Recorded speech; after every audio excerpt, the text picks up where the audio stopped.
साथ कपिल श्रीवास्तव जी हैं, समाजवादी पार्टी, तो उनसे ही पूछ लेते हैं कि उनके दिल में क्या है, अखिलेश के दिल में क्या है। कपिल जी, राहुल गांधी ने इनविटेशन भेजा है, जब यूपी आए थे तब तो आपने शुभकामनाएं दी थी, बस कहा था कि निमंत्रण देने के लिए धन्यवाद, बाकी शुभकामनाएं यात्रा के लिए। अब जब ये यात्रा, इस यात्रा का समापन होगा श्रीनगर में, तब क्या आप शामिल होंगे?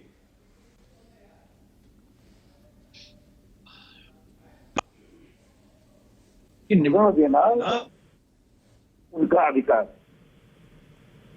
और सहमति और असहमति देना दूसरे दलों का अधिकार। लेकिन एक बात तो सत्य है, अभी वो तो समय आएगा, समय पे आपसे बात होगी इस सिलसिले में, कि जो कांग्रेस पार्टी भारत जोड़ो अभियान चला रही है, समाजवादी पार्टी उसका पूरे मनोयोग से समर्थन करती है, सहयोग करती है, और हम स्वयं भी यात्राएं निकाले हुए हैं, उसमें हमारे लोग चल रहे हैं। उत्तर प्रदेश के अंदर परिस्थितियां अभी अलग है और निश्चित तौर पे समाजवादी पार्टी भी इस मत की है कि पूरे विपक्ष को मुद्दों के आधार पर एक होना चाहिए। फिलहाल इनकी जो यात्रा है वो देश जोड़ने की यात्रा है, एक आस्था से देश को आगे बढ़ाने की यात्रा है, तमाम उन मुद्दों को उठाने की यात्रा है जिससे आज हमारे देश के लोग डरे हुए हैं, चाहे वो बेरोजगारी हो, चाहे चिकित्सा व्यवस्था में कमियां हो, चाहे हमारी सीमाएं सुरक्षित ना हो। तो ये तमाम ऐसी चीजें हैं और भारतीय जनता पार्टी की सरकार जिस तरीके से पक्षपातपूर्ण रवैया अख्तियार करती है, जिस तरीके से सुपरमेसी को साबित करने की चेष्टा करती है, जबकि हमारा देश का संविधान किसी धर्म और जाति और वर्ग को श्रेष्ठ नहीं मानता, वो एक इस देश का नागरिक मानता है, इक्वलिटी चाहता है।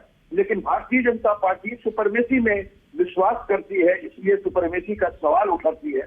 और सबसे बड़ी बात है, इक्वलिटी अगर ये मान लेंगे तो हम समझते हैं इस देश को जोड़ने में उनका भी साथ होगा। लेकिन इस यात्रा के दौरान कपिश जी, आप इक्वलिटी की बात कर रहे हैं, इक्वलिटी की बात कर रहे हैं, इसमें कोई दो राय नहीं कि हो सकता है बीजेपी ने धर्म की राजनीति की हो, लेकिन समाजवादी पार्टी, जेडीयू, आरजेडी, वो तमाम पार्टियां हैं जो जाति के आधार पे पॉलिटिक्स करती हैं। तो इक्वालिटी कोई जाति के नाम पे सवाल उठाता है, कोई धर्म के नाम पे सवाल उठाता है। बांटने का काम तो सभी राजनीतिक पार्टियां कर रही हैं ना अपने अपने हिसाब से। रवि भाई, मैं सबसे पहले आपको आग्रह करूं कि हमारे इस संविधान के अंदर भी अनुसूचियां बनी हुई हैं और पिछड़े के आरक्षण बने हुए हैं। तो इसका मतलब ये नहीं कि हमारा देश का संविधान उन्हें बांटना चाहिए, उन तक हक पहुंचाना चाहिए। जिस हक पर पर्दादारी रही है हमारे अपने पूर्वजों की, मैं अपनी बात कहता हूँ या राकेश भाई की बात कहता हूँ या सुरेंद्र राजपूत जी की बात कहता हूँ, हमारे अपने पूर्वज, तो उनको जो ताकत देनी है उसके लिए संविधान बना, वो बांटने की बात नहीं करता तो हम लोग कहां से करेंगे। और मैं बार बार आपको कहता हूं कि समाजवादी पार्टी ने 4 बार उत्तर प्रदेश में सरकार बनाई है, कभी आप किसी एक जाति धर्म की बात करके सरकार में नहीं आ सकते हैं। इस ट्रुथ को आप उत्तर प्रदेश में मान लीजिए। और मैं दूसरी चीज आपको कह रहा हूं कि 2024 का इलेक्शन अभी बहुत दूर है, अभी उससे पहले 9 राज्यों का 2023 के अंदर चुनाव होना है। अभी उत्तर प्रदेश में नगर निकाय का चुनाव आसन्न था, जो भारतीय जनता पार्टी अपने षड्यंत्र से बढ़ा करके उसको 2024 तक ले जाने का काम करेगी और साथ करेगी, क्योंकि उत्तर प्रदेश इनकी पोल खोल देगा। और ये बात बहुत अच्छे से भारतीय जनता पार्टी को मालूम है। लेकिन देखिए कपिश जी, मुझे लग रहा है कि आप थोड़ा संभल के, और अखिलेश जिस तरह से संभल के इस पूरे तमाम अभी हालातों पे बयान दे रहे हैं, उसके पीछे वजह ये भी है कि आपने कांग्रेस के साथ गठबंधन किया था, वो कामयाब नहीं हुआ था। आपने मायावती के साथ गठबंधन किया था, वो कामयाब नहीं हुआ था। आपने आरएलडी के साथ अभी गठबंधन किया था, तमाम अलायंस के साथ। तो आपका जो गठबंधन वाला फॉर्मूला है वो अभी तक कामयाब नहीं हुआ है।